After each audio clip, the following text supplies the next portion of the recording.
Assalamualaikum warahmatullahi wabarakatuh. Apa kabar Anda pemirsa Garuda TV? Nah, sekali di hari ini saya Eli yang hadir kembali menyapa Anda tentunya untuk program Rembuk Surabaya yang dipersembahkan oleh DPRD Kota Surabaya. Tamu spesial kita di hari ini, kita akan berbincang tentang satu tema. Ini berkaitan dengan program pemeriksaan gratis bagi anak. Ini seperti apakah implementasinya di Kota Surabaya? Ada banyak catatan tentunya, apalagi tamu saya di hari ini dari Komisi D DPRD Kota Surabaya. Wah, dijamin Anda pasti akan dapat beragam informasi, baik itu tentang pendidikan, kesehatan, kesejahteraan warga Kota Surabaya, begitu ya. Kita akan langsung sapa saja, ada Dr. Michael Laksadi Mulya. Apa kabar? Kabar baik, Eli. Waduh, ini Aku pendidikan. lihat tetap semangat ya. Semoga selalu seperti Iya. itu ya, Dok ya. Walaupun sebenarnya kalau ngobrol Kota Surabaya itu pasti punya banyak sekali catatan, Dok. Banyak. Salah satunya ini tentang kesehatan, dan kita juga pengen tahu kenapa ini yang melatar belakangi program pemeriksaan gratis bagi anak. Dr. Michael mungkin bisa memberikan gambarannya. Kayaknya keren program ini dari Dinas Kesehatan ya. Dari Dinas Kesehatan dari tahun ke tahun itu menyorotin murid-murid yang pendaftaran baru, murid-murid yang sebelumnya itu rutin pada bulan-bulan ini, terutama pada akhir bulan Juli. Juli, oke. Di sini ada pemeriksaan-pemeriksaan yang penting ya. Salah satu pemeriksaan dasar ya, pemeriksaan mata, gigi, telinga seperti yang di UKS ya. Tetapi ada beberapa pemeriksaan tambahan yang agak mahal dalam tanda petik. Misalnya hepatitis. Kemudian pemeriksaan jiwa. Ada lagi yang paling menarik adalah pemeriksaan rokok. Nah, kemudian ada lagi pemeriksaan jiwa. Jadi mental health berarti sudah mulai menjadi perhatian. Karena akhir-akhir ini kan, mohon maaf, banyak yang arahnya ke mengakhiri hidupnya. Untuk yang sekarang ini, angkanya agak naik ini. Mungkin karena nggak diterima sekolah atau apa, kasihan. Jadi orang tua juga stres juga, anak-anaknya nggak bisa sekolah. Tapi kali ini untuk Dinas Pendidikan sudah memberikan kerja kerasnya cukup baik. Kami mengawasinya juga dengan baik. Bahkan, Eli, ini ada kebijakan yang menarik nih. Apa itu, Dok? Jadi keluarga-keluarga miskin yang akhirnya tidak diterima di sekolah negeri, itu bisa dititipkan ke sekolah swasta dengan biaya pemerintah. Nah, ini yang belum banyak yang tahu. Sekolah swasta yang seperti apa, Dokter? Artinya? Sekolah swasta itu kan ada yang dibuka tetapi kekurangan muridnya. Oke, baik. Jadi dengan dana subsidi dari pemerintah, budget anggarannya ada, dinegosiasikan dengan sekolah swasta. Sehingga sekolah swasta itu tidak ada ceritanya nggak dapat murid gitu, sehingga operasionalnya nggak cukup, sehingga sekolah itu akan tutup. Kan ini ada gurunya, ada fasilitas yang bagus sekali. Tadi saya baru sidak nih, sidak di 2 sekolah SMP Negeri 1, yang kedua SMP Negeri 6. Yang ketiga itu SMP Giki. Jadi ada negeri, ada swasta. Oke, baik. Apa hasilnya, Dr. Michael? Dan saya merasa di sana fullnya itu sampai benar-benar nggak ada tempat lagi untuk penambahan murid, terutama di swasta ya. Kemudian saya melihat di negeri, anak-anak itu senang sekali hari pertama tadi ini sekolah, dan sebentar lagi setelah mereka mendapatkan pembagian kelas, mereka udah sosialisasi orientasi dan sebagainya. Terus waktu di orientasi kita tanya, apakah kamu itu dipaksakan bawa beras 336,5 butir gitu kan? Ternyata nggak ada. Itu zaman kita dulu. Iya, zaman kita dulu. Yang rambutnya dikuncir-kuncir. Harus kecil-kecil begitu ya. Terus pakai tali rafia itu sekarang sudah tidak ada pemaksaan yang begitu. Jadi sekarang ini hanya ada sesuatu yang membangun, membuat kreativitas dari anak-anak ini. Dan akhirnya sama seperti judul kita, akhir bulan ini mereka bukan hanya sekedar siap untuk menjalani pelajaran di SMP, SD, tetapi mereka juga siap untuk dievaluasi kesehatannya. Dokter, kalau bicara soal pemeriksaan gratis kesehatan bagi anak, ini yang dimaksud tingkat SD, SMP, atau bagaimana? Karena dokter tadi menyebutkan mereka yang merokok juga. Ya. Ini seperti apa sih gambarannya? SD dan SMP kalau di DPRD Surabaya pengawasannya. Jadi ini yang saya kepingin ada tindak lanjut. Bukan berarti, oh ya ini anak ini ternyata sering merokok, tapi nggak ada tindak lanjutnya. Tidak ada punishment, mending nggak usah diperiksa. Karena screeningnya pakai apa itu, Dok? ada pemeriksaan tertentu, termasuk pemeriksaan volume paru dan lain sebagainya. Dan saya rasa harus ada sesuatu pembimbingan, terutama anak-anak SD yang dikategorikan mereka sudah merokok sejak dini. Dan ini harus disadarkan bahwa sebenarnya untuk menyekolahkan anak Surabaya, itu biaya dari pemerintah itu habis-habisan. Tapi kalau anak yang disekolahkan ini udah mengenal yang namanya minuman keras, kemudian merokok, dan lain sebagainya, ini akan membuat, maaf ya, pemerintah ini rugi kalau mau membiayai seperti ini. Dan akhirnya masa kita sekolahkan anak ini untuk jadi pemabuk, pemadat, dan lain sebagainya. Jadi hal ini mulai ditata, mulai dari SD ini gitu. Ada punishment-nya berarti, Dok? Harusnya ada, tapi ini sekarang regulasinya nggak ada. Oke, berarti jadi, masih sebatas pemeriksaan screening tadi? Iya, jadi harusnya anak-anak yang itu dicatat dan masukkan ke BP ya, Badan Pembimbingan itu loh, kan ada. Nah, ini harus dipanggil orang tuanya. Orang tuanya dipanggil dan kita harus bekerja sama antara sekolah dan orang tua untuk menyadarkan si anak ini. Karena banyak loh anak-anak SD itu yang sudah kecanduan rokok itu. Betul. Gitu. Butuh SE mungkin ya. Jadi kalau sekarang ini kan pemerintah kota itu sebatas apa memberlakukan jam malam itu loh, Dok. Betul. Mungkin ini lanjutannya juga. Jadi mereka juga harus benar-benar mengikuti dari segi kesehatan juga. Iya, jam malam itu kan larinya anak-anak ini ada di warkop ya. Di warkop, kemudian di tempat sewa untuk game dan lain sebagainya, itu banyak anak-anak di situ. Dan dengan adanya rahasia ini sebenarnya program yang sangat baik. Karena selama ini merasa bahwa aku loh, orang tua saya aja nggak berani ngelarang saya gitu. Karena orang tua nggak berani larang, pemerintah yang larang. Harus hadir. Kamu itu mau jadi apa, Le? Gitu, mau jadi ubur-ubur ikan lele. Karena mungkin. Jadi harus jadi anak arek-arek Surabaya yang punya prestasi dan tidak ada anak sebenarnya yang tidak punya talenta. Dia pasti punya talenta. Talentanya apa? Mau menyanyi atau keterampilan menggergaji, perkayuan, listrik. Tidak ada anak yang dibilang bodoh, itu sebenarnya nggak ada. Sepakat. Kamu tidak unggul dari segi akademik pun, itu masih ada sebenarnya kan potensi-potensi yang bisa digali. Ini yang harus kita gali. Justru kita ini kepinginnya berikut itu nanti kita mengumpulkan anak-anak berprestasi. Sehingga anak-anak berprestasi ini bisa dikumpulkan ke anak-anak, kalau nggak salah sekolah berprestasi bangsa atau apa, itu pemerintah juga punya loh. Diberikan beasiswa sampai kuliah. Itu bagus sekali. Bisa ditanyakan di Dinas Pendidikan Kota Surabaya untuk program itu. Oke, dokter, kita pengen tahu lebih detail lagi. Untuk pemeriksaan kesehatan gratis tadi, sebenarnya apa sih tujuan besar yang ingin digapai oleh pemerintah Kota Surabaya, Dok? Ya, sebenarnya kita kepingin mengumpulkan bibit-bibit unggul. Bibit unggul itu kan tidak ada kekurangannya. Sehingga misalnya dia punya kekurangan di mata, misalnya. Matanya itu ada buta warna atau ada kelainan di mata. Nah, itu sudah sejak dini itu bisa ditangani. Kemudian masalah-masalah yang lain ya, masalah-masalah seperti hepatitis yang dari lahir anak kecil itu sudah terkena hepatitis. Nah, itu bisa diobati.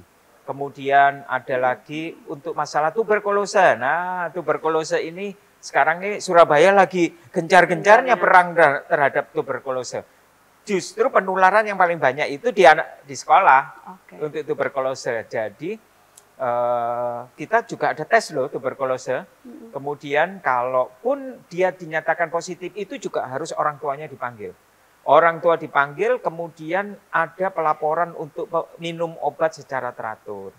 Seperti itu, sehingga tidak menularkan ke anak-anak yang lain. Ada kewajiban untuk harus benar-benar sembuh dulu. Betul, karena itu obat TBC itu tidak bisa sekali, bolos satu kali aja nggak bisa. Harus diulangi lagi mulai pertama. Jadi ini harus peranan ibunya atau bapaknya itu penting sekali untuk mengingatkan anak ini minum 1 kali 1 saja dalam sehari selama 6 bulan. Oke, nanti kita akan coba lanjut kembali, Dr. Michael. Masih ada banyak hal yang bisa kita gali dari tamu kita di hari ini. Kita jeda sebentar dan pastikan Anda tetap bersama dengan kami.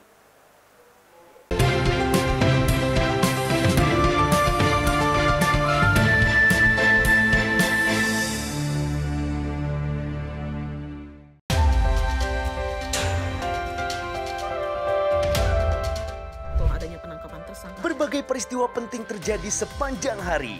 Berita faktual dan mendalam yang menjadi sorotan. Kami rangkum untuk menutup aktivitas Anda. Pokok dan penting itu sebagian. Saksikan laporan 8 malam setiap hari pukul 10 malam. Hanya di Garuda TV.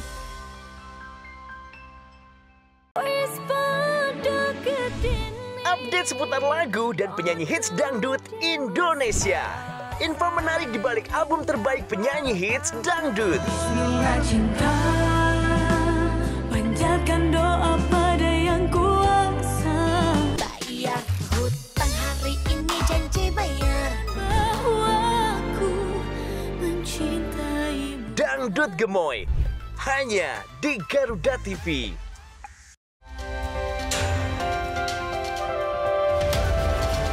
Jelajah rahasia yang belum terungkap seputar teknologi militer. 2007 dan melakukan penerbangan pertamanya. Marinir Amerika Serikat pada Juni. Temukan fakta unik di balik rancangan alutsista yang paling canggih. Terbesar dan terkuat. Kolaborasi teknologi canggih dalam informasi dunia militer. Di balik senjata, hanya di Garuda TV. Yang baru di Garuda TV. Resep rahasia di balik sajian menarik, masakan Nusantara dan internasional.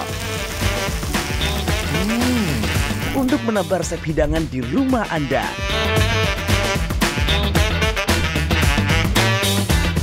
Baru bintang tamu ternama tersajikan lengkap di sini. Saksikan Galeri Rasa Senin sampai dengan Jumat pukul 4 sore hanya di Garuda TV.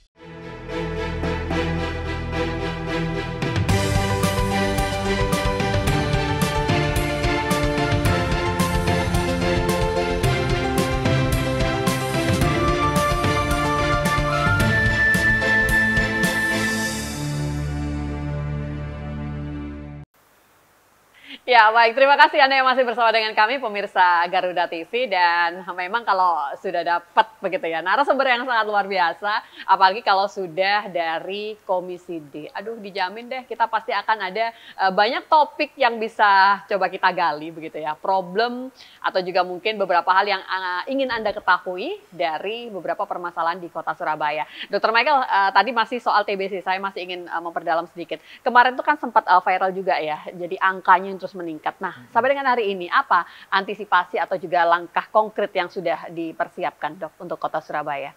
Ya, jadi khususnya pada waktu seleksi nanti pemeriksaan itu data anak-anak yang terkena TBC itu harus kita perhatikan. Baik. Kita kerjasama dengan UKS, kita kerjasama dengan orang tua, dan harus ada pelaporan secara rutin. Dan ini sangat membantu Dinas Kesehatan Kota untuk evaluasi anak-anak dari keluarga yang terkena TBC. Karena biasanya satu anak yang terkena TBC itu kita akan tracing atau kita cari di keluarganya. Apakah orang tuanya juga kena, apakah mbahnya atau saudaranya yang serumah itu juga kena. Nah, itu harus di tracing. Kalau enggak, hanya anak ini sendiri, ini enggak akan menjadi berhenti titiknya seperti itu. Jadi istilahnya kita harus memperhatikan, mengawasi dan mengikuti anak ini. Begitu. Enggak gampang loh. Dan untuk itu bagaimana? Artinya puskesmas juga turut dilibatkan atau bagaimana, Dr. Michael, nantinya ke depannya? Kalau puskesmas dilibatkan karena puskesmas kerjasama dengan UKS. UKS memberikan laporan. Puskesmas memberikan laporan ke Dinas Kesehatan untuk itu. Tapi tetap harus ada keseriusan fokus di situ karena apa? Ada pelaporan dari orang tua. Nah, kalau orang tua ini nggak mau lapor, ini yang susah. Namanya anak, pasti lupa gitu.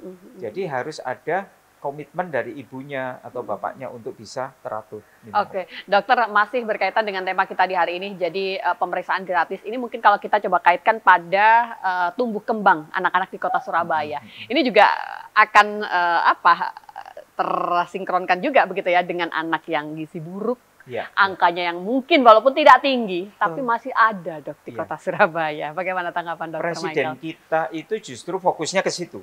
Maka itu Pak Prabowo itu mengajak Bill Gates itu ke sekolah. Untuk apa? Dia tuh ingin menunjukkan bahwa saya concern terhadap tumbuh kembang anak. waktu di beberapa sekolah di Jakarta. Bill Gates itu diminta untuk bisa membantu untuk tumbuh kembang anak. Salah satunya itu adalah makan gratis, Bergizi itu ya. bergizi gratis. Dan mungkin karena kondisi keuangan dari pemerintah ini kan agak goyang saat-saat ini, ditambah lagi efisiensi yang luar biasa sehingga ini tidak bisa berjalan seperti yang kita rencanakan. Padahal untuk bicara gizi itu harus kontinuitasnya harus kelihatan. Kemudian kita juga setelah itu mengukur apakah before and after-nya itu bisa dilihat nggak. Tapi kalau hari ini makan, besok minggu depan nggak makan, baru nyempluk dikit ini, nyempluk pipinya gembuk dikit, besoknya nggak makan lagi gitu. Jadi akhirnya loh kan sayang gitu. Intens dulu baru terukur begitu ya Dokter Michael. Kan sayang. Jadi ini harus continue. Mungkin begini, tidak harus seluruh kota, tapi beberapa sekolah, tetapi kontinuitasnya ada. Jadi bisa diintervensi selama 6 bulan misalnya. Setelah 6 bulan, oh iya ada peningkatan berat badan, gizinya naik, kemudian pindah lagi di grup sekolah yang berikutnya. Jadi jangan semuanya, tapi 3 bulan mandek. Berhenti. 2 bulan mandek, alasan efisiensi nggak ada duit. Waduh, eman toh, maksud saya itu ini nggak bisa seperti itu. Jadi ambil aja paket yang 6 bulan tapi terus menerus. Tidak ada yang ceritaan ada efisiensi dana dipotong. Sehingga before and after-nya itu bisa dilihat gitu. Okay. Hasilnya apa. Dok, tapi kan untuk program-program yang seperti itu butuh support. Salah satunya, walaupun oke lah itu adalah program pusat begitu ya. Kota Surabaya tentunya juga butuh memberikan dukungan. Dr. Michael melihat hal itu sudah dilakukan oleh Kota Surabaya dok untuk MBG?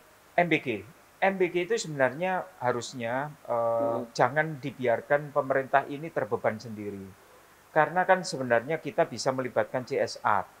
CSR itu dari perusahaan-perusahaan yang bidangnya itu adalah bidang khusus untuk gizi anak. Jadi misalnya dia ada vitamin anak, terus dia jual catering untuk anak, kemudian ada lagi untuk makanan bergizi yang khusus dia jual. Nah itu tuh ada CSR-nya. Kalau sampai itu bisa terjadi, wah Surabaya bisa jadi contoh karena bukan hanya dana pemerintah saja, tetapi partisipasi dari masyarakat, kemandirian ini ada gitu. Oke, bukan tentang pemerintah kota mengambil peran, tapi justru perusahaan menumbuhkan CSR tadi begitu ya. Dok, untuk program apa tadi, pemeriksaan gratis tadi, sejauh ini informasinya, sharingnya, sosialisasinya semasif apa, Dr. Michael?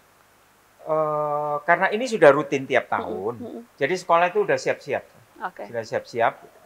Kemudian UKS ini kan bekerja sama dengan puskesmas. Lintas koordinasinya gimana sih dok gambarannya, Dr. Michael, untuk pemeriksaan itu sendiri? Ya, tiap ada sekolah, dinas pendidikan, dinas pendidikan memberikan report ke dinas kesehatan. Dinas kesehatan mendapatkan report juga dari puskesmas mengenai pelaksanaan untuk pemeriksaan itu. Itu dilakukan di awal tahun ajaran baru. Ya ini tahun ajaran baru ya sekarang ini. Akhir Juli ini waktunya. Jadi itu yang dilakukan rutin sebenarnya setiap tahun. Tetapi sekali lagi saya mohon sebagai anggota dewan itu tuh bukan hanya dipakai untuk yang penting sudah diperiksa gitu loh.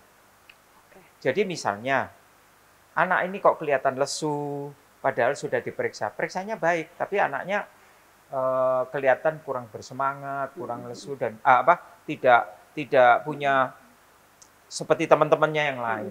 Nah, kita lihat, oh ternyata anak ini senangannya olahraganya game, dia kurang bergerak. Jadi saya ini memberikan usulan melalui Garuda TV ini, anak-anak ini kan sudah dikategorikan sebagai anak-anak yang disesuaikan dengan domisili, Eli. Harusnya anak-anak ini kan tidak jauh dari rumahnya, dari sekolah ke rumahnya. Itu artinya, namanya aja udah didomisilikan gitu ya, sistem domisili. Nah, Bu Yao kita ini lihat ke orang-orang di luar negeri, Jepang misalnya. Ada yang diantarkan naik mobil, yo ada, tapi anaknya sultan. Coba kalau anak-anak orang biasa, jalan kaki walaupun jauh. Nah, kemudian yang kedua, nggak usah jauh-jauh, misalnya yang di Jepang ada, di China ada, aduh yang namanya mobil itu barang mewah. Gitu. Jadi berarti anak-anak kita harusnya sudah mulai dibiasakan untuk bergerak itu tadi. betul, kalau nggak jalan, naik sepeda. Jadi mereka itu bisa punya spirit. Terus kemudian kalau waktu jalan kan dia bisa berinteraksi sama masyarakat sekitar. Oh, itu anaknya itu loh. Oh, ini anaknya itu. Jadi mereka itu bisa ada komunikasi yang bagus. Tapi kalau dia udah naik mobil ditaruh situ, udah nggak tahu iki anak sopo, ini anak udah nggak ada sama sekali, hilang. Dan anak itu juga lesu. Bayangin, sekarang dari rumah itu sudah tidak terkena sinar matahari. Kegiatannya buat PR sedikit, habis itu main game. Habis itu dia main game terus sampai dia tidur. Kapan kena sinar mataharinya? Nggak ada. Karena setelah itu sopirnya yang bawa anak itu ke mobil, mobil di muka pintu gerbang sekolah dipayungin sama sopirnya. Kapan dia mendapatkan asupan vitamin D? Kapan dia mendapatkan kalsiumnya itu menjadi baik? Kapan dia mendapatkan imunisasi atau kekebalan tubuh dari sinar matahari? Nggak ada. Oleh sebab itu begitu kena capek dikit, flu, pilek, bersin-bersin. Ya itu karena itu. Kurang gerak, tidak ada sinar matahari. Tapi potret anak zaman sekarang sepertinya lebih banyak yang begitu ya. Oh, kalau anakku nggak mau aku kayak gitu. Oke deh, nanti kita coba lanjut kembali dokter. Kita harus jeda sebentar dan pastikan Anda tetap bersama dengan kami.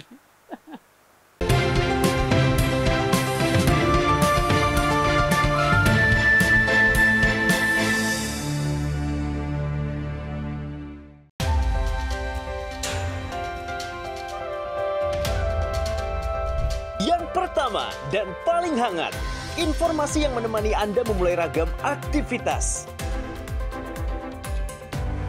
Jadikan pagi Anda lebih berarti dengan kabar terkini. Laporan 8 pagi, setiap hari pukul 6 pagi, hanya di Garuda TV.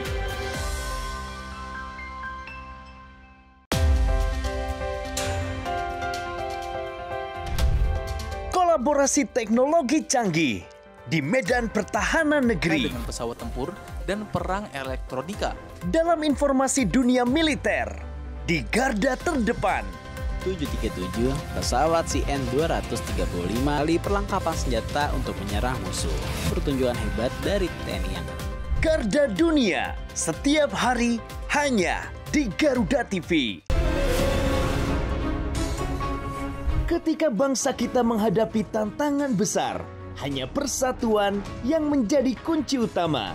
Tema skandal Agus difabel. Sekarang 15 orang, tapi penyelidikan kepolisian masih sampaikan. Ya, bersama ahli dan pakar terpercaya, membahas semua isu hangat. Ini bagaimana pengaruh Indonesia kita, setiap hari pukul 7 malam, hanya di Garuda TV.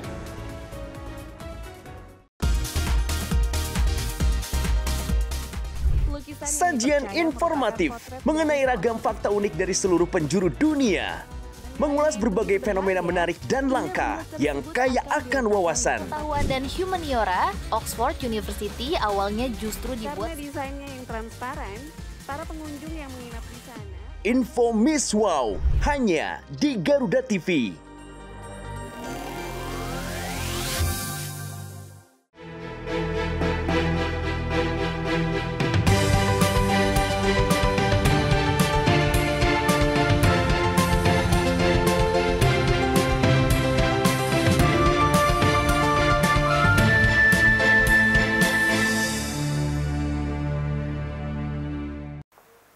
Kadang kita itu baru bisa melakukan sesuatu ketika kita sudah terikat pada satu aturan. Artinya, yaitu tadi kalau kita menginginkan anak-anak kita misal rajin membaca, coba deh dibuat sebuah aturan yang mengikat mereka agar membaca. Sama halnya ketika kita menginginkan, seperti tadi Dokter Michael menjelaskan, anak-anak itu butuh gerak, harus gerak bahkan gitu ya. Mungkin ketika itu dimasukkan pada sebuah aturan, ya mau nggak mau mereka harus gerak ya dok ya. Nah bagaimana dengan adanya satu informasi yang baru dok, kalau yang namanya digitalisasi ini juga harus masuk dalam kurikulum kita, itu artinya kan akan masuk dalam aturan juga.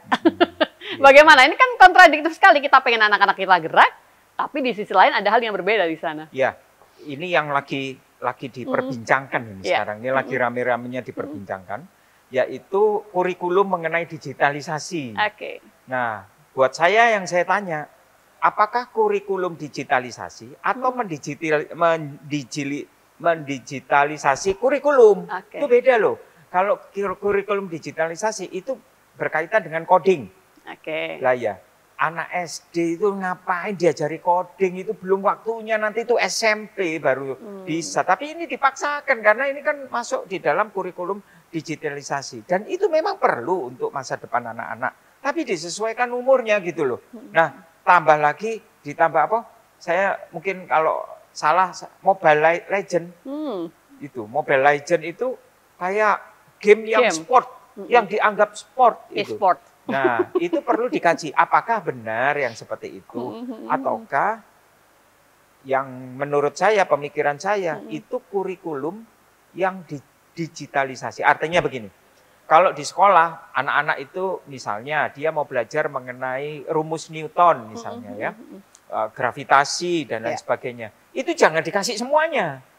Kalau dikasih semuanya sampai di rumah, ya gurunya ya lupa, anaknya lupa. Tapi diberitahu, diceritain sedikit, kemudian nanti kamu buka di kurikulum digitalisasi, di kurikulum yang bisa kamu klik aja, cuma hanya berapa detik atau berapa menit. Di situ ada videonya, bagaimana buah apel itu jatuh dan bagaimana bisa keluar rumus Newton itu misalnya, rumus gravitasi. Dan anak itu bisa membayangkan, oh jadi kayak gitu toh. Waktu zaman saya nggak ada itu. Pokoknya harus hafal rumusan itu, waktu ulangan jawabannya juga itu. Jadi bayangan saya ini nggak ada. Itu ya opo itu gravitasi gimana, nggak ada. Nah sekarang nih anak-anak ini butuh alasan. Kenapa kok bisa keluar rumus itu? Mereka lebih kritis. Ini lebih kritis. Itu namanya mendigitalisasi kurikulum. Jadi anak-anak ini bisa punya bayangan. Tetapi kalau yang satunya, kurikulum digitalisasi itu pelajarannya coding. Kemudian bagaimana kita bisa mengerti mengenai program, membuat yang sekarang ini bisa diterima anak-anak untuk program medsos dan lain sebagainya. Nah, Kota Surabaya mengambil arti yang mana ini, Dok? Yang mendigitalkan kurikulum aku atau sebagai dewan aja bingung kok mau yang mana, bingung saya ini masih bingung. Karena saya ini sendiri juga tergolong gaptek. Gitu. Saya sendiri ini tergolong gaptek. Oleh sebab itu, saya berpikir bahwa sejak dini anak-anak ini harus diajari mengenai computerized, digitalisasi ini juga perlu. Dok, Komisi D mengambil peran yang seperti ini gimana sih, Dok, untuk kebijakan-kebijakan baru yang nantinya mungkin akan dilakukan di Kota Surabaya? Ya, ini tentunya kita perlu mengawasi arah dan tujuannya. Tapi Komisi D itu kan melindungi masyarakat yang tidak mampu. Poinnya itu. Karena apa buntutnya? Coba. Bisa nggak terpikir buntutnya apa? Sekolah mengharuskan semua anak-anak yang sekolah itu pegang gadget.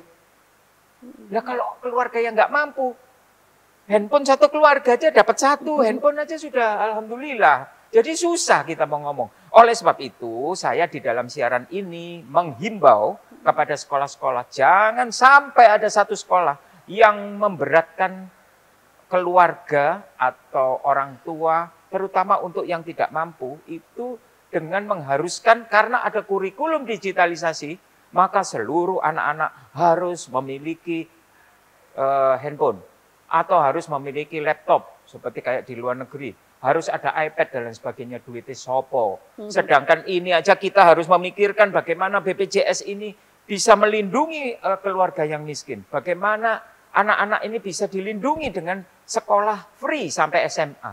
Itu duitnya bukan banyak, sekolah buat peraturan. Untung tuh yang wisuda apa semua sekarang udah mulai itu karena ditiadakan. Kecerewetan dari dewan. Kalau dewan enggak cerewet, itu wisuda itu udah jadi jor-joran. Belum dia meriasnya berapa, sewa kostumnya bajunya berapa. Untuk yang mampu tidak masalah. Tapi untuk yang bekerja untuk makan, itu kan banyak di Surabaya ini. Itulah dewan ada untuk melindungi mereka semua. Jadi jangan sampai kurikulum digitalisasi menghancurkan anak-anak itu memiliki handphone untuk tugas-tugas mereka. Semoga deh nanti akan lebih banyak kebijakan-kebijakan baru itu yang lebih pro pada masyarakat, Betul, khususnya untuk masyarakat yang kurang mampu, begitu ya. Dr. Michael, kembali pada program kesehatan tadi. Ini kalau kita lihat sebenarnya selain cek kesehatan bagi anak, kita juga punya ya dok ya untuk mereka yang sedang berulang tahun. Apakah ini sebenarnya semangatnya sama dok? Artinya menginginkan semua warga kota itu benar-benar punya kesehatan yang prima, Dr. Michael. Itu tuh keren. Jadi program Pemkot yang keren itu adalah yang ulang tahun ini tadi. Karena dia bisa di puskesmas, kadang dia bisa di rumah sakit dan lain sebagainya. Jadi apa yang keren di sini itu prevention. Jadi kita itu nggak bingung dulu, masalah begitu ya? Kita ini mengobati, tapi ini adalah mempertebal dinding prevention agar anak-anak ini terlindungi. Jadi jangan udah sakit baru bingung. Tapi ini sekarang belum sakit, udah kita lindungi dulu. Ini mempertebal perlindungan untuk anak-anak sekolah. Oke, baik. Nanti kita akan coba lanjut kembali. Kita jeda sebentar dan pastikan Anda tetap bersama dengan kami.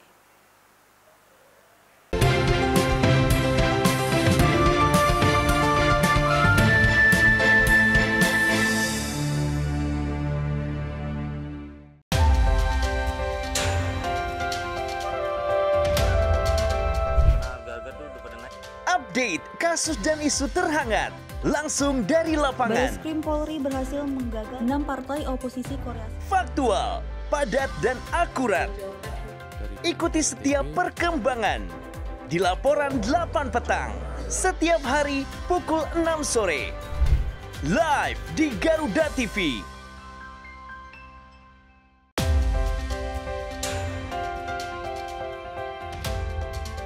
Mengenal dunia militer lebih dekat dari awal sejarah hingga teknologi modern pertahanan. Desain dan operasi baru menggunakan peralatan anti-submarine warfare atau ASW, radio dan radar. Di medan pertahanan negeri dalam informasi dunia militer. In Militer, setiap hari hanya di Garuda TV. Intip aktivitas Presiden, pertemuan khusus, hingga kunjungan kenegaraan. Melihat lebih dekat, langkah penting menuju masa depan cerah untuk Indonesia maju. Jadilah saksi setiap langkah strategis dalam Jendela Istana. Setiap hari, pukul 8:30 malam, hanya di Garuda TV. Pasola pun dapat dilaksanakan. Mengulas ragam fenomena menarik dari penjuru dunia. Mengulik 5 informasi yang dapat menambah wawasan. Dan 5 aksi viral ada di sini. Tunggu mangsanya, udang mantis juga biasanya kan kalau saat ini kecantikan wanita Korea yang cukup besar. Kabarnya viral. Hanya di Garuda TV.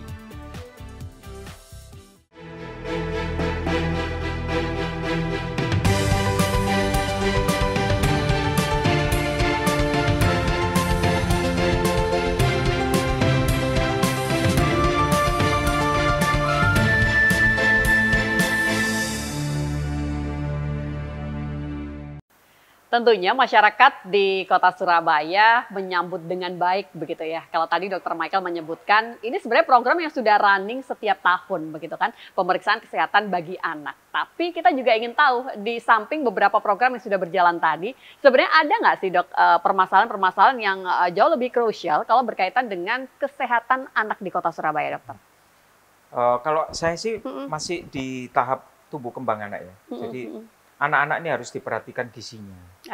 Karena sekarang ini anak-anak ini sekarang udah yang penting itu udah makan sudah. Apa yang dimakan? Ya kerupuk, kecap sama nasi. Besoknya ditanya lagi, dibalik sama dia. Ya ada variasi ada, tapi kecap, kerupuk sama nasi gitu dibalik-balik gitu. Dan paling bagus saja kalau bapaknya dapat rezeki lebih dikasih endok satu. Ini enggak kurang, jadi harus ada perhatian khusus. Oleh sebab itu, saya sangat berharap sebenarnya makanan bergizi ini kalau jalan, sebenarnya nolong untuk segmen yang seperti ini. Jadi jangan ditaruh di sekolah yang isinya wong soge-soge, anaknya wong soge-soge, jangan. Justru cari yang di perifer, yang nggak kelihatan-kelihatan atau di gang yang blosok-blosok itu loh. Jadi itu tuh yang diperhatikan dan mereka sangat membutuhkan. Jadi kalau begitu ada apa namanya makanan datang itu alhamdulillah dia bersyukur sekali. Tapi yang dikasih ke sekolah-sekolah yang terkenal, yang diantar naik mobil, aduh kurang makanannya bermanfaat. ini lagi lalu tambah ngomel. Dan banyak sisanya makanannya. Itu tadi kita Jadi ini kan ini selalu pemilihan lemah tempat-tempat data ya, Dok. tertentu dan tidak harus seluruh Surabaya itu merasakan itu, tapi kita prioritaskan yang mana karena ada makanan yang diterima anak itu sangat bersyukur sekali karena di rumah mungkin dia nggak makan, makanannya cuma itu, kan itu keren gitu loh sebenarnya. Nah itu yang pertama. Yang kedua, kita bisa dengan adanya UKS ini kita bisa melihat tumbuh kembang anak. Harusnya umur sekian, tingginya sekian, beratnya sekian. Lah ini kok masih di bawah. Masih di bawah. Nah, sekarang ini kan kita lagi ngomongin masalah stunting. Betul. Ya, stunting udah diperhatikan gitu. Tapi kita melupakan yang namanya gizi buruk. Nah, gizi buruk ini, maaf ya, saya beritahu bahwa yang di PHK itu sekarang banyak. Yang pekerjaan-pekerjaan toko-toko dan lain sebagainya yang tutup banyak Dan sekali. itu berdampak. Nah, ini berdampak terhadap penghasilan orang tua kepada anaknya. Karena kemerosotan perekonomian di kota kita, maka anak-anak ini makanannya juga sudah tidak seperti yang dulu-dulu. Dia sudah mengalami penurunan di dalam gizinya. Ini yang paling diperhatikan. Karena kalau dia punya gizi buruk, jangan harap dia mendapatkan anak yang pinter. Karena apa? Bagaimana mau dengarkan gurunya ngomong aja udah ngantuk. Gitu. Karena nggak ada sarapan pagi, boro-boro sarapan pagi siang aja, alhamdulillah. Jadi nggak ada ceritaan seperti itu. Jadi sekarang ini harus diperhatikan. Sebenarnya maksudnya Pak Prabowo itu seperti itu. Dia mengingat anak-anak itu bukan di kota yang dia lihat, tapi anak-anak di desa, di tempat-tempat yang terpencil, di tempat-tempat yang sangat-sangat membutuhkan MBG ini. Dan itu adalah tujuan mulia dari Presiden sebenarnya. Bicara soal stunting tadi, Surabaya sudah zero stunting, Dok? Kita masih ada ya, masih ada. Tapi mohon maaf, kadang-kadang wis gak usah dilaporno, nanti akan menjadi rapot yang jelek. Gak bisa. Jadi kalau ada yang stunting itu ditutup-tutupi malahan. Jadi wis aja mbok laporno kok tambah rapotnya puskesmas kita jadi jelek. Justru dengan pelaporan itu tetapi ada penurunan angka stunting di tempat itu atau menjadi zero, benar-benar nyata, maka itu adalah perjuangan yang luar biasa. Bukan berarti memainkan data ya, tetapi kenyataannya memang Surabaya bisa bebas stunting. Dokter melihat kita sudah cukup seriuskah menangani permasalahan stunting ini, Dokter? Saya rasa sudah cukup serius karena stunting. Buktinya, Dok? Stunting itu tidak bisa ditangani dengan hanya memberikan susu yang dijual di supermarket loh. Jadi susunya itu khusus. Susunya khusus, kemudian makanannya juga khusus. Jadi yang saya tahu susunya itu mahal harganya. Jadi untuk penanganan stunting itu bukan penanganan yang murah. Itu menghabiskan dana yang cukup besar. Dan itu sudah dilakukan oleh Dinas Kesehatan melalui puskesmas. Masalahnya apakah orang tua ini cukup pendidikan untuk memberikan asupan ini? Terkadang kita maksudnya baik, duit sudah dari pemerintah udah keluar banyak, tapi sampai di orang tua nggak dapat education yang jelas. Sehingga anaknya, aku nggak mau ini, dianggap nggak mau konsumsi itu, padahal itu harus dicoba dan dipaksakan ke anak itu. Itu loh, kadang ya memang sebagus apapun programnya, ketika yang menerima belum siap, tidak teredukasi dengan baik, tidak tersosialisasikan, hasilnya juga nggak akan maksimal ya, Dok ya. Kasihan Dinas Kesehatan sama Pak Wali Kotanya kan kayak gini. Dia sudah setengah mati mikirin duit dari mana, ini suruh efisiensi lagi dari pusat, kan kasihan. Tapi nggak apa-apa. Kita sudah berbuat yang terbaik. Andai kata pun education itu kurang, namanya education. Itu kita punya yang namanya ibu-ibu KSH. Nah ini tugasnya ibu-ibu KSH. Mengedukasi begitu ya. Dia kan mendampingi ibu. Itu sebenarnya susu itu bukan berarti anak ini nggak suka, tapi terus dikasih sedikit-sedikit. Nah seperti itu. Pendampingan ibu-ibu KSH ini sangat penting sekali. Punya jasa yang besar. Dok, kalau tadi untuk anak-anak problem kesehatannya, kalau untuk secara general masyarakat di Kota Surabaya, dokter punya catatan tersendirikah? Mungkin ketika dokter terjun langsung ke lapangan, Dok, Apa problem kesehatan yang tengah kita hadapi sekarang? Yang kita hadapi sekarang ini puskesmas itu harus berbenah. Karena puskesmas mengatakan bahwa saya standby 24 jam. Pada waktu kita sidak, ada yang puskesmasnya di Gembok, ada lagi yang nggak di Gembok, tapi dokternya jaga istri, bukan jaga puskesmas. Karena apa? Di situ ditulis, kalau ada keluhan, telepon ke dokternya. Jadi dokternya nanti dipanggil, ya sudah mati itu pasiennya kalau dia gawat darurat. Kemudian ada lagi yang puskesmas, ya dokternya ada, tapi lagi tidur. Kemudian mungkin istirahat. Kemudian tempatnya, mohon maaf bahasa Jawanya itu kemproh.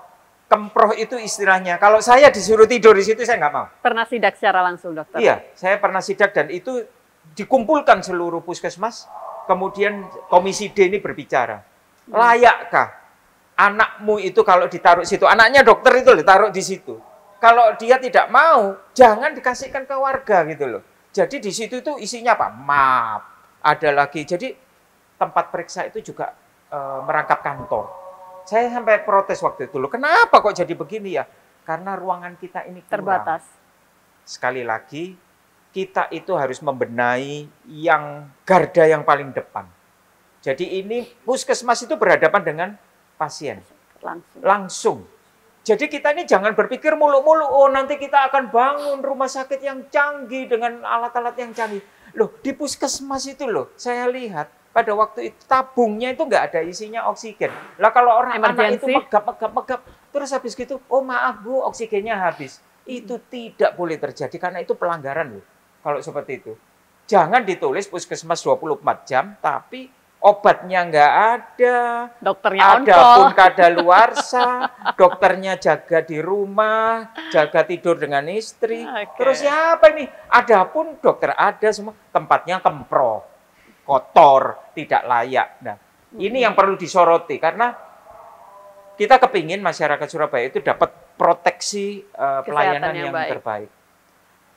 Kita di Komisi D, dokternya aja ada 3. Betul. Alhamdulillah 3. Dulunya tidak begitu banyak dokter. Sekarang ini kita lagi menyorot agar apa? Menjadi lebih baik dan masyarakat yang sehat ini lebih meningkat. Angka kesakitannya harus menurun. Turun, kematian harus menurun. Standar pelayanan kesehatan sebenarnya kita sudah jelas ada ya dok. Tinggal bagaimana implementasinya. Iya. Dan Dinas Kesehatan itu sudah berusaha mati-matian untuk itu. Nah, tapi sekali lagi problem kita ada di mana dok? Efisiensi, duitnya nggak ada. Langsung dibilang, loh ini katanya ada pemeriksaan untuk USG dan lain sebagainya. Ya, ada USG-nya, tapi orang yang periksa nggak ada. Alatnya kadang ada, tapi orang yang diberi kemampuan ini pelatihan kan butuh duit juga. Nah, hal ini perlu integrate. Mulai dari tenaga kesehatan, alat-alat, obat-obatan. Ini dipenuhi dulu di tingkat puskesmas. Bangun sebagus-bagusnya. Sehingga masyarakat bilang, puskesmas di sana itu kayak klinik swasta loh. Nah, itu yang membuat kepercayaan terhadap masyarakat terhadap puskesmas.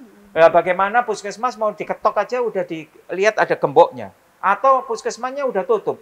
Atau juga buka tapi obatnya nggak ada. Ya ke ini aja. Panggil aja 112. Sama seperti yang kejadian yang terakhir di Puskesmas Dupa. Rumahnya itu tidak jauh dari puskesmas. Dia minta tolong istri saya ini dilihat karena dia kritis. Apa yang dikasih tahu oleh puskesmas? Tolong bel 112. Di situ ada dokter. Di situ ada tenaga medis. Dan rumah dari warga itu 1 RW, artinya tidak jauh dari situ. Akhirnya apa? Ibu itu usia belum sampai 40. Dia 34 sekian, meninggal. Dan itu menunggu 112 juga prosesnya panjang. Seperti yang seperti ini, buat saya, Eli, harusnya kita langsung memberikan tindakan dan punishment yang diumumkan di media. Sama seperti ini. Jadi orang-orang yang menolak pasien ini, dengan alasan macam-macam, padahal ini emergensi, dan menimbulkan kematian, masukkan ke pidana udah. Karena apa? Dokter itu sudah melanggar sumpah, dokter itu sudah melanggar protokol untuk menangani pasien emergensi yang harus diselamatkan nyawanya. Kalau itu ditunjukkan di media, ini loh, dokter yang melakukan kesalahan mendapatkan hukuman sekian. Maka dokter-dokter yang ada di Surabaya, dia pasti akan berhati-hati untuk memulangkan pasiennya. Tapi sampai sekarang nggak ada tindakan seperti ini. Dan bahkan Sehingga nggak semua orang tahu. dewan itu cuma bisa ngomel tok, tapi nggak ada hasilnya. Oke, semoga begitu ya, makin lebih banyak dari kita yang benar-benar tahu, bekerja sesuai dengan porsi masing-masing, dan tentunya memberikan pelayanan yang terbaik bagi masyarakat di Kota Surabaya. Kita jeda kembali dan pastikan Anda tetap bersama dengan kami.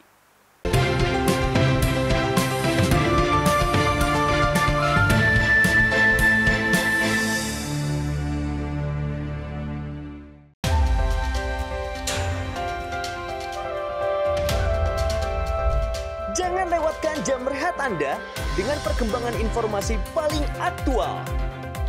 Peristiwa yang terjadi setiap saat disajikan untuk Anda.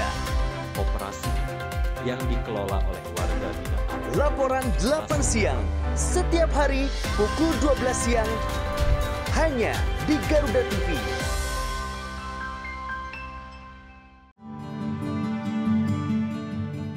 Gimana Mas? Kamu nggak boleh KDRT nanti. Penasaran dengan kisah cinta yang tersembunyi di balik sorot lampu?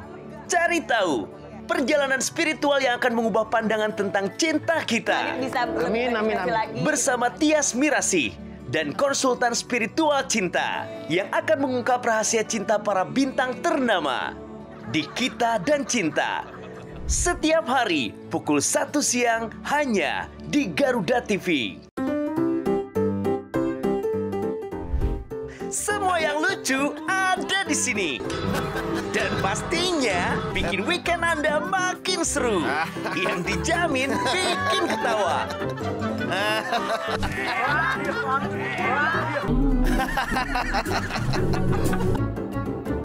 Saksikan Mau Ketawa Takut Dosa hanya di Garuda TV.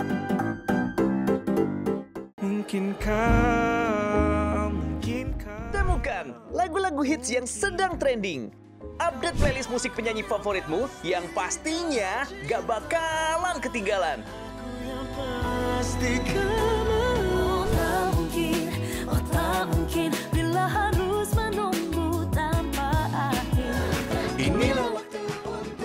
Musik trending Senin sampai dengan Jumat hanya di Garuda TV.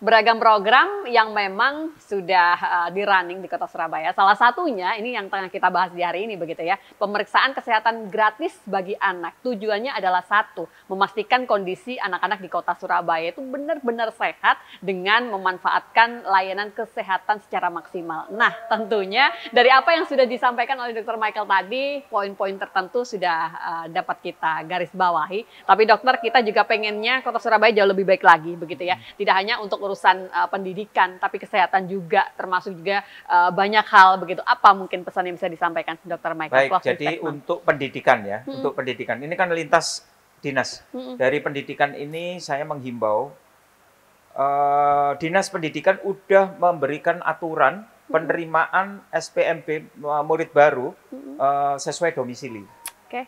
Pada saat ini saya menganjurkan bahwa jangan biarkan anak-anak itu datang dengan motor ataupun dengan mobil. Dianjurkan karena ini domisili, artinya mereka benar-benar dekat dengan sekolah dan dia bisa naik sepeda atau jalan kaki. Itu jauh lebih sehat dan ini merupakan isu yang menarik untuk kelanjutan SPMB berdasarkan domisili. Jadi ini kita melihat visi yang bagus dari Dinas Pendidikan Kota Surabaya. Baik. Kemudian yang kedua untuk Dinas Kesehatan, bagus sih. Ada mulai dari mata, telinga, kemudian kejiwaan, hepatitis, tuberkulosis. Tetapi yang paling penting bukan hanya pemeriksaan saja, tapi bagaimana tindak lanjutnya seperti apa. Dan ini harus dicatat melibatkan orang tua, sekolah, dan puskesmas. Sehingga ini akan tuntas. Kalau dia terdeteksi TBC anak ini. Harus benar-benar di tracing anak ini bisa dapat TBC ini dari mana. Orang tuanya harus juga diobati. Nah itu namanya kita benar-benar niat, bukan hanya sekedar maaf pencitraan gitu ya. Oh saya sudah kok seluruh Surabaya itu bebas TBC atau mungkin cuma sedikit, tapi nggak ada ini tindak lanjutnya gitu.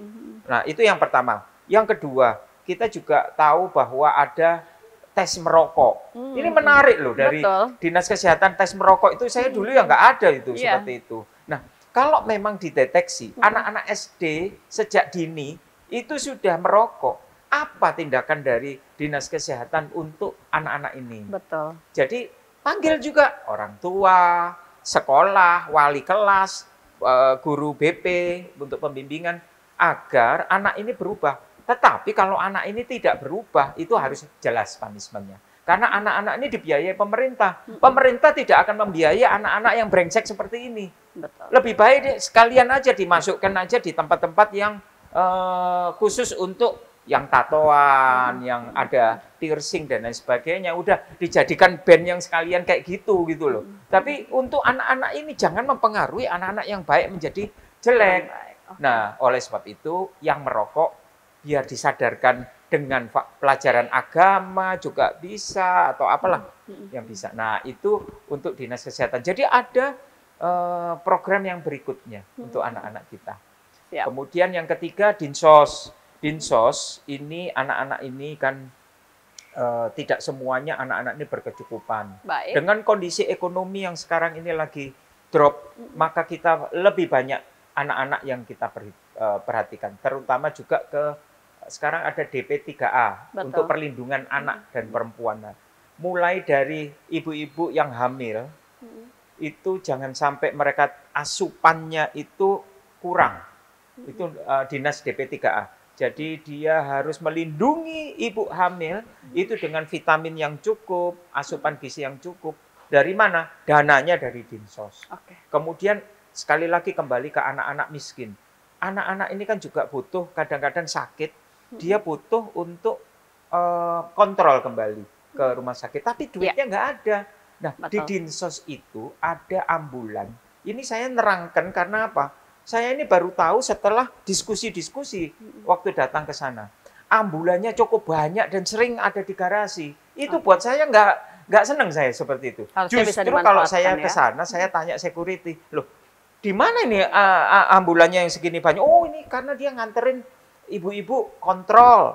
Ada anak-anak yang dikontrol karena TBC dan lain sebagainya. Itu baru Dinsos itu jemput bola gitu loh. Jadi jangan biarkan aset negara yang ada di kantor itu terbengkalai hanya untuk parkir dan difoto bahwa kita punya 10 ambulan. Tetapi yang paling penting adalah operasionalnya harus benar. Dan dengan demikian, lintas dinas ini akan menjadikan anak Surabaya itu anak yang sehat, anak yang pandai, dan betul-betul kita proteksi. Jangan biarkan dewan itu cuma ngomong tok, tapi tidak ada perubahan. Biarkan kita cerewet, tetapi biar ada perubahan dan kita sama-sama melihat anak Surabaya adalah anak yang pandai, sehat, dan berjasa untuk negaranya. Amin. Semoga ini bisa kita realisasikan bersama. Terima kasih sekali Dr. Michael untuk semangatnya yang luar biasa. Semoga ini bisa terwujud untuk kemajuan kota kita tercinta. Terima kasih sudah membersamai kita di hari ini dan insya Allah kita akan berjumpa kembali. Saya Eli pamit undur diri. Wassalamualaikum warahmatullahi wabarakatuh.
menyajikan diskusi hangat yang tengah menjadi sorotan publik bersama tokoh berpengaruh di negeri ini.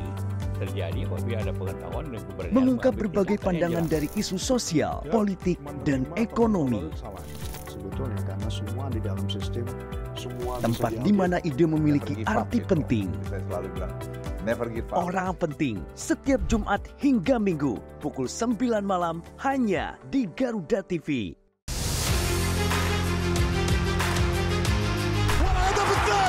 Update terbaru dari dunia olahraga. Dapatkan semua berita olahraga terkini dari nasional dan internasional. Bahkan beberapa di antaranya setelah mendapat waktu istirahat dan jauh dari analisis tajam dan rekap momen epik.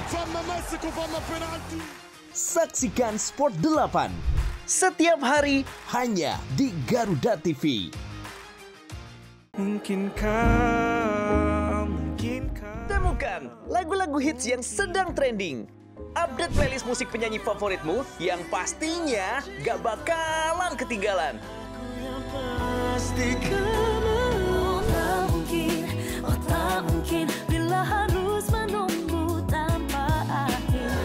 Inilah musik trending Senin sampai dengan Jumat. Hanya di Garuda TV. Update seputar lagu dan penyanyi hits dangdut Indonesia. Info menarik di balik album terbaik penyanyi hits dangdut. Cinta, panjatkan doa pada yang kuasa.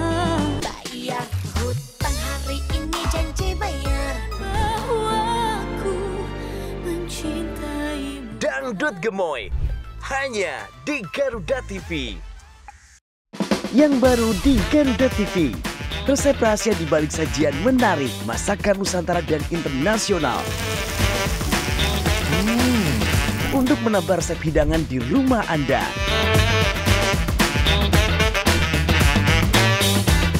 Baru bintang tamu ternama tersajikan lengkap di sini.